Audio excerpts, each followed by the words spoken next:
به نام خدا درس جدید خوش شروع میکنیم. موضوعی که ما امروز میخوایم صحبت کنیم استفاده از آیکون ها هست و 3D materials، البته 3D مدل.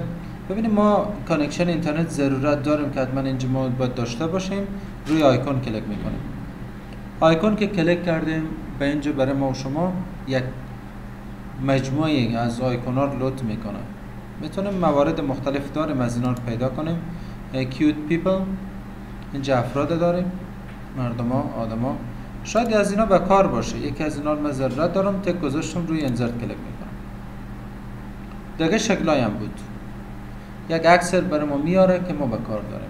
البته در پهلو از اینا باز ما 3D مدل هم داریم که 3D مدل ها باز شکلای سه‌بعدی هستن که فعلا در حال باز کردن است. برای ما باز میکنن و اگر منتظر باشیم ببینیم نفر برای ما بیاورد که به اینجا ما میتونیم خیلی راحت امو عکس از اون با شکل که به دستی بسته استفاده کنیم. البته رنگ از شکل چون سفید هم خوب صحیح نمیبینم، مگر بیام داخل دیزاین یک کمک تغییرات بدیم رنگ.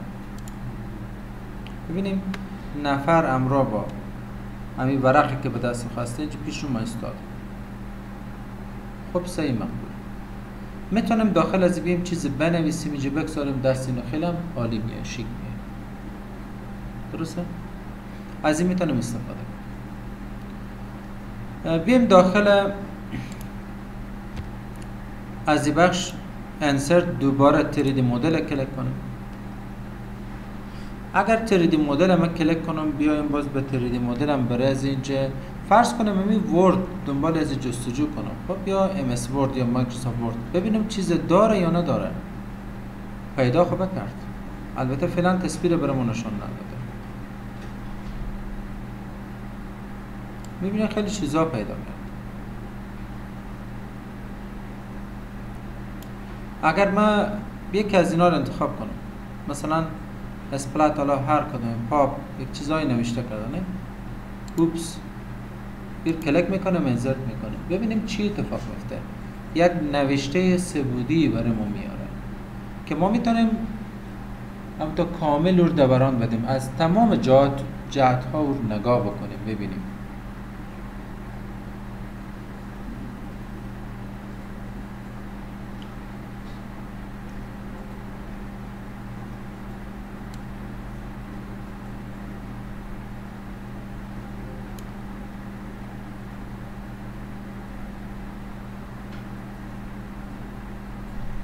یک چند لحظه منتظر میمونیم که باز شه. تا همون زمانی که ما انتظار میکشیم دیگه کار خاص انجام داده نمیتونیم، فقط مگر منتظر باشیم. ببینیم این نوشته به نام اوپس آمورده برمیدارم به این طرف میگذارم، از تمام جهت ها میتونم این نگاه کنم. سه‌بعدی.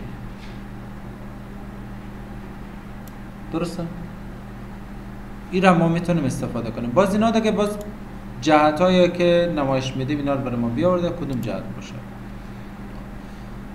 در پهلوی از اینا موضوع دیگه داره به نام به نام اسمارت آرت. اسمارت آرت که هست اینا موضوعات خیلی ساده، زیبا و جالب هستن.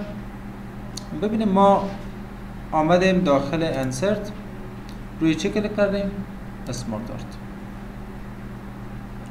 آمدیم یک دونه از این شکلار انتخاب میکنیم. ببینیم بیشتر اینا رو ما در تشکیلات اداری دیدیم، نه؟ رابطه بین رئیس و معاون اینا رو هم نشون میده. یا اگر شما از این استفاده کنیم داخل بعضی کتابای مکتب من دیدم مثلا چرخه عیاط یک چیز مثل ازی داشت. خود ما که درس خوندیم پروسس یک روند پیشرفت یک کار رو به شکل قدم به قدم نشون میده به شما. پروسه چی رقم پیشرفت میکنه، از کجا شروع میشه، به کدوم جهت میره. اینا رو هم میگیر به شما طوری نشون میده که رابطه بین اطلاعات شما راحت و واضح تشخیص داده میتونه. من به خاطر درک موضوع که ساده تر بشه میایم از این مدل آیرالیکی استفاده میکنم. سلام. متوجه باشیم به خاطر از اینکه بهتر درک بشه این مدل انتخاب کردیم، سر اوکی کلیک کردیم. البته همین مدل آیرالیکی وقتی که ما درس کار میکنیم همین بهتر نسبت به بقیه مدل ها کار میشه. یعنی ساده تر، هم درک گزینه‌ها رو از بهتره، به همین خاطر ما از استفاده میکنیم. ببینیم این شکل من انتخاب میکنم، نوشته شده add shape after. اگر کلیک کنم یعنی بعد از یک دونه اضافه کن، سررسی دیلیت کلیک کردیم، البته رو شکل انتخاب کردیم، از کیبورد دیلیت رو بشار دادیم، این پاک شد. دوباره میایم به اینجا بیفور قبل از این اضافه میکنیم، باز اگر دیلیت کنیم این پاک میشه. اگر بیم به اینجا گزینه داریم به نام چی؟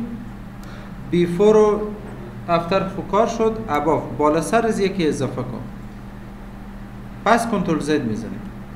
به اینجا آپشن داریم بیلو و پایین از اضافه کن، یعنی پایین اضافه کرد.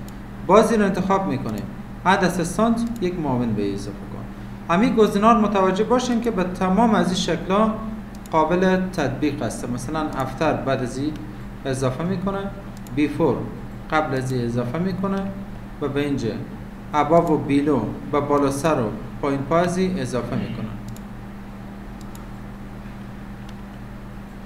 درسته؟ اگر شما بیاین به اینجا گزینه مثلا اسیستانت انتخاب کنیم، باز خود معاونم میتونه معاون داشته باشه. حالا اگر ادفتر کلیک کنیم، ما این معاون دو تا معاون داره.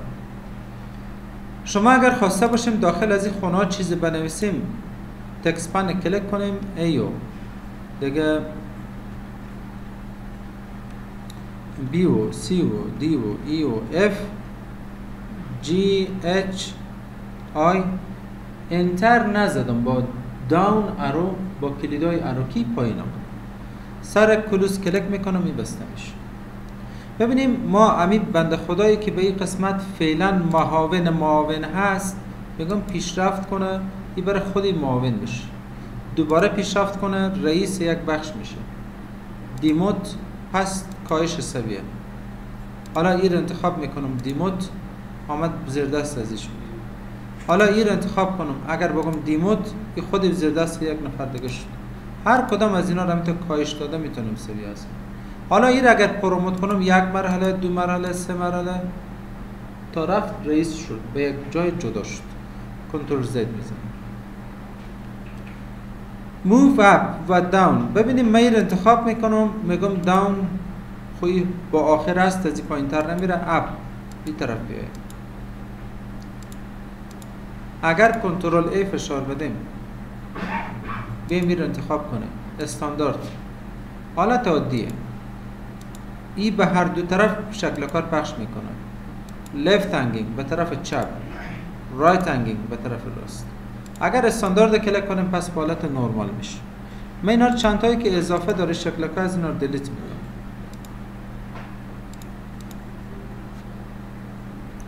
میام به اینجا از این شکلا یا استایل استفاده کنم، اینا تغییر میکنم. به این قسمت میم رنگا از اینا رو عوض میکنه، مدل‌های رنگ از اینا عوض میشه. از اینجا میتونیم شکل‌های دیگر مثلا سه‌بعدی انتخاب کنیم.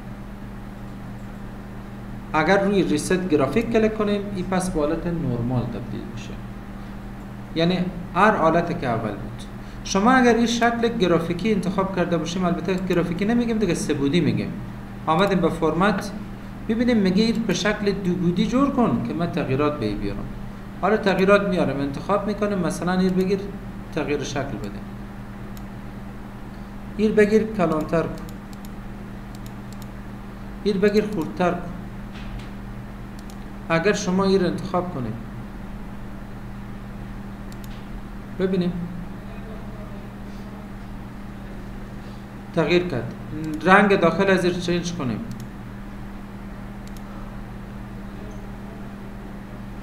همین شکل‌ها یک حالت هست که ما چهار طرف از یک خط هم داشته باشه، زیاد نمیتونیم تغییرات به بیاریم چون شکل سه‌بعدی بود.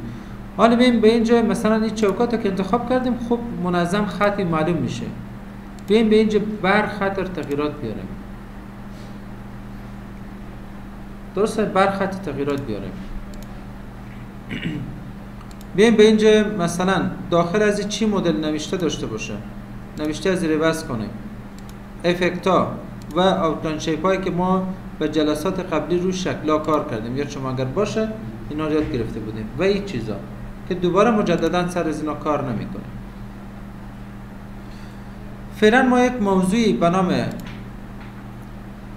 شیپ، البته شیپ نه دیگه، آیکون، 3D متریال و اسمارت آرت کار کرد.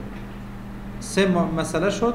یکی تشریح دادیم، دو تا دیگه هم ساده بود، تشریحات کافی، البته تشریحات لازم نداشت که ما بدیم. برای از این موضوع هم تشریحات دادیم. فعلا بس خود ما متوقف میکنیم، به ادامه باز موضوعات دیگه یاد میگیریم ان شاء الله.